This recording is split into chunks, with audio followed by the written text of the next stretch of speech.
Hello viewers, welcome to my channel online study with Bhavesh. आज के video में हम बात करने वाले हैं संयोजन की मात्रा, वियोजन की मात्रा पर आधारित एक महत्वपूर्ण न्यूमेरिकल के बारे में। ओके, तो चलिए स्टार्ट करते हैं। देखिए, पहला क्वेश्चन है आपका 100 ग्राम H2O में 1 ग्राम NaCl विलय कर एक विलयन बनाया गया है। ओके, तो NaCl के वियोजन की मात्रा हमें ज्ञात करनी है। यदि Kf का मान कितना दिया, 1.85 केल्विन किलोग्राम प्रति मोल, तथा NaCl के लिए जो डेल्टा TF है, डेल्टा TF का मतलब क्या होता है, हिमांक में अवनमन, वो कितना दिया, 0.604 केल्विन दिया हुआ है। ओके, तो इसे अब हम क्या करते हैं, सॉल्व करते हैं। तो यहाँ पर आपको क्या लिखना है, सॉल्यूशन लिखना है। ओके, या यहाँ पर आप क्या लिख सकते हैं, हल लिख सकते हैं। यहाँ पर आपको आंसर या उत्तर नहीं लिखना है।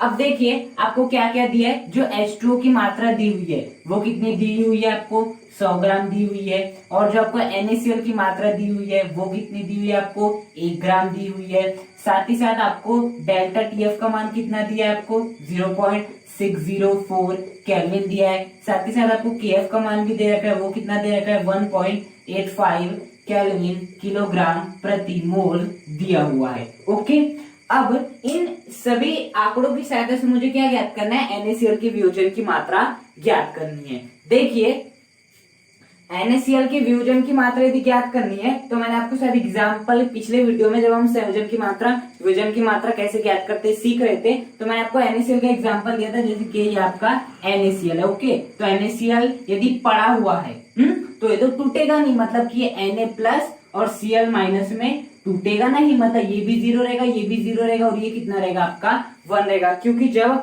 हमने क्या किए, जो NaCl को पात्र में घोले नहीं है तो NaCl की मात्रा एक ही रहेगी, और आपका जब पात्र में घोले नहीं तो Na प्लस भी नहीं बनेगा, Cl माइनस भी नहीं बनेगा। लेकिन जैसे हम NaCl को पात्र में से घोल देते हैं तो कुछ NaCl निकल जाता है, वो हमने मान लेते हैं अल्फा NaCl निकल जाता है। अब यदि अल्फा NaCl निकला है तो अल्फा Na प्लस बनेंगे, अल्फा Cl माइनस बनेंगे, ये भी हमने सीखा था पिछले वीडियो में। तो यहाँ से यदि मुझे वियोजन की मात्रा ज्ञात करनी हो तो मैं क्या कर दूंगा, इन सबको जोड़ दूंगा। तो 1 minus alpha plus alpha plus alpha, तो अल्फा से अल्फा कैंसिल, तो कितना हो गया, 1 प्लस अल्फा हो गया। अब जो ये अल्फा है ना, ये है आपके वियोजन की मात्रा।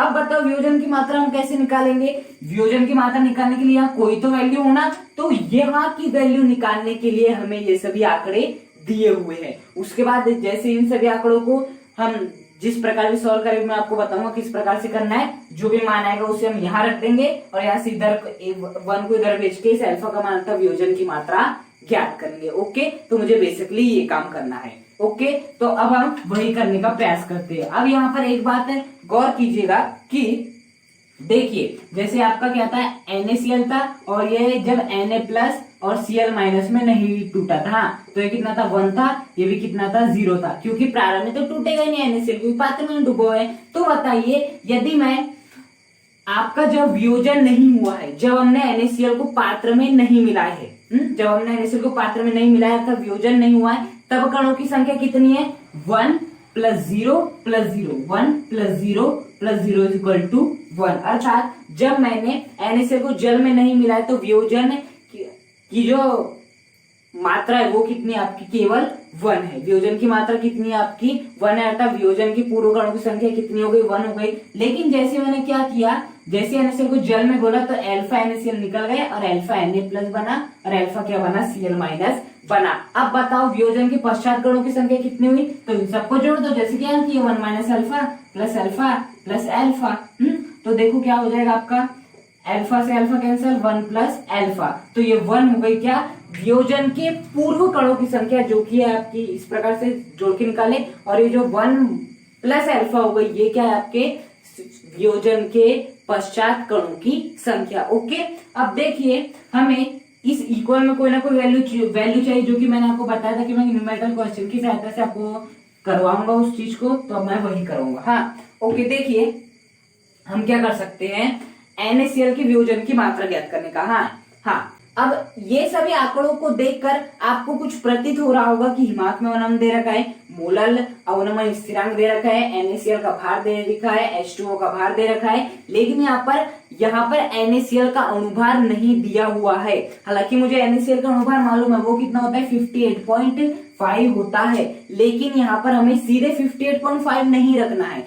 यहाँ पर जब उसने हमें सब कुछ तो दे रखा है, H2O का अणुभार, H2O का भार दे रखा है, H2O का अणुभार निकाल सकते हैं, NaCl का भार दिया है, डेल्टा TF दिया है, KF दिया है, सब कुछ तो दिया, लेकिन एक चीज ने दिया है, वो क्या दिया है, NaCl का आणविक भार। मतलब कि यहाँ पर हमें NaCl का आणविक भार निकालना है। यदि NaCl का आणविक भार इसके समान आ गया तो वियोजन की मात्रा अपने आप बोल देंगे हम 1 है, लेकिन यदि 58.5 से कम आया, ज्यादा आया, तो हम ये नहीं बता सकते कि वियोजन की मात्रा 1 है। ओके, तो अब हम सबसे पहले क्या करेंगे, हम इन सभी आंकड़ों की सहायता से किसका मान निकालेंगे, आपका NaCl का आणविक द्रव्यमान निकालेंगे। ओके, तो हम एक फॉर्मूला जानते हैं आपका, डेल्टा TF इक्वल टू कितना होता है, KF इंटू M होता है।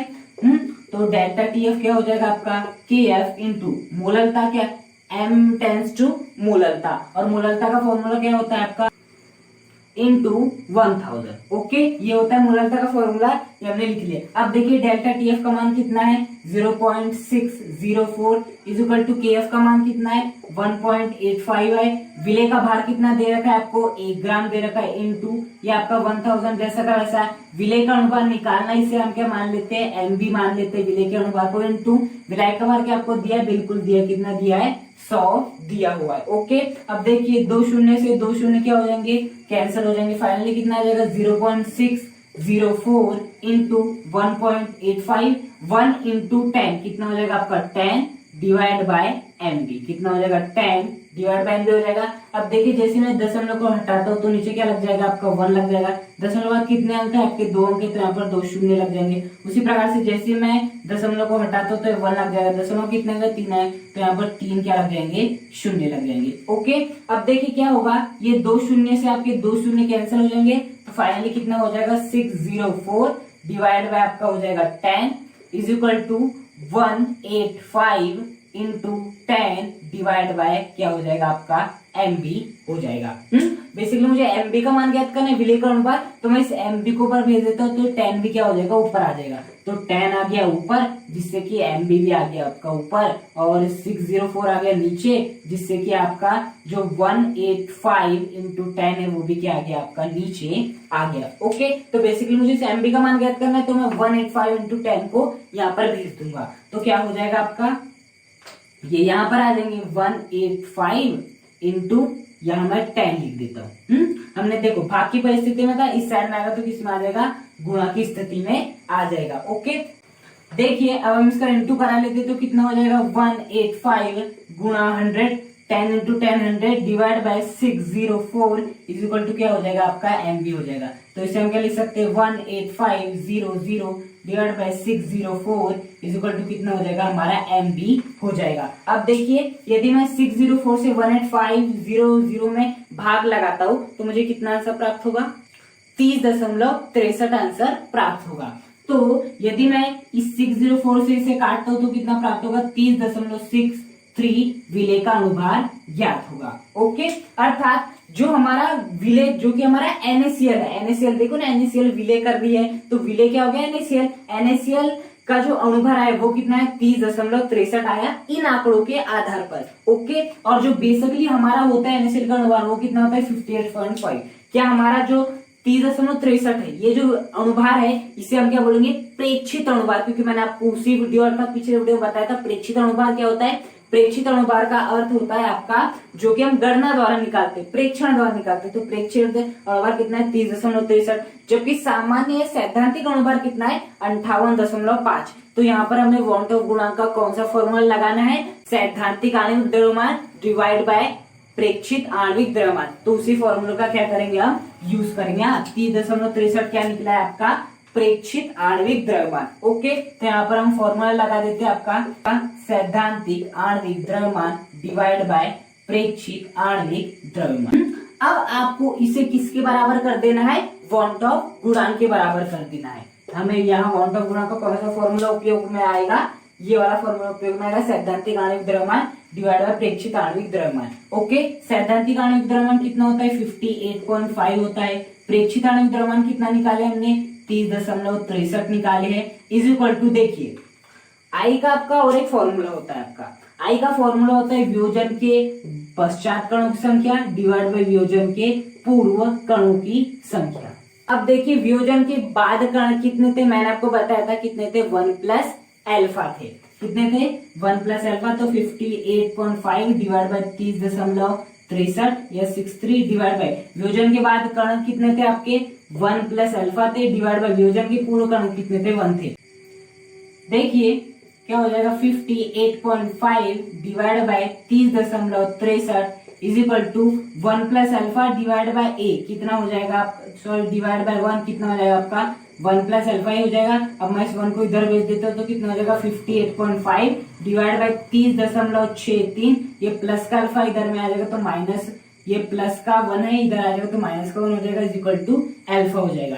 अब क्या करते हैं हम, जैसे ही हम इन सब को सॉल्व करेंगे तो हमारा जो आंसर आएगा वो है 0.909, अर्थात यदि मैं इसे सॉल्व करता हूं तो हमारा आंसर आएगा 0.909 एल्फा की मात्रा। ओके, तो ये हो गई आपके NaCl के वियोजन की मात्रा। और एक बात हमेशा याद रखिएगा, NaCl के जो वियोजन की मात्रा है उसे आपको किस में देना है, प्रतिशत में देना है। और प्रतिशत में बदलने के लिए हम क्या करते हैं, 100 का गुणा कर देते हैं। तो यहाँ पर हम क्या कर देंगे, 100 का गुणा कर देंगे। अब मैं क्या कर दूंगा, प्रतिशत में बदलने के लिए 100 का इंटू कर दूंगा तो 0.909 into 100 is equal to alpha. तो जैसे मैं 100 का इंटू यहाँ करूंगा तो आपका आंसर आ जाएगा 90.9% इज इक्वल टू एल्फा। तो आपकी जो अल्फा की मात्रा हो गई परसेंटेज में वो कितने आ गई 90.9% इज इक्वल टू अल्फा, अर्थात वियोजन की जो मात्रा गई वो कितने आ गई आपकी 90.9% आ गई। तो इस प्रकार से हमने वियोजन की मात्रा ज्ञात की। अब आपको समझ में आ गया होगा वियोजन की मात्रा के लिए हमें क्या ज्ञात करना है। हमें देखिए जैसे क्वेश्चन में हमें सब कुछ दिया था, बस आणविक द्रव्यमान नहीं दिया था, तो हमने सोचे कि नहीं चलो आणविक द्रव्यमान निकाल के देखते। आणविक द्रव्यमान निकाले तो देखिए कि अलग आ रहा है, जबकि होता है 58.5। तब हमने सोचा कि नहीं सैद्धांतिक आणविक द्रव्यमान डिवाइड बाय प्रेक्षित आणविक द्रव्यमान, इसका उपयोग करके मुझे अल्फा का मान निकल सकता है। मैंने वो किया। उसके बाद आई का हमें ये वाला फॉर्मूला लगना है, क्योंकि बहुत सारे फॉर्मूले थे उसके, तो ये वाला फॉर्मूला लगना है, इतना तो मुझे मालूम चल गया। उसके बाद क्या किया हमने, फिर आई का वही वाला सामान्य सा फॉर्मूला वियोजन के पश्चात कण संख्या डिवाइड बाय वियोजन की पूर्व। अब वो कैसे निकालेंगे, हमने पिछले वीडियो में सीखा है कि वियोजन की मात्रा जो संयोजन की मात्रा के अनुसार, ये वियोजन की मात्रा के अनुसार हम किस प्रकार से सॉल्व कर सकते हैं और 1 प्लस अल्फा और 1 के रूप में लिख सकते हैं। तो उसे बस करना है, सॉल्व कर देना, आपका अल्फा का मान आ जाएगा और उसे प्रतिशत में बदल लेना है। यदि आपको वीडियो पसंद आए तो वीडियो को लाइक करें, चैनल को सब्सक्राइब करें और कमेंट करके मुझे बताइए कि आपको वीडियो कैसा लगा। Thank you.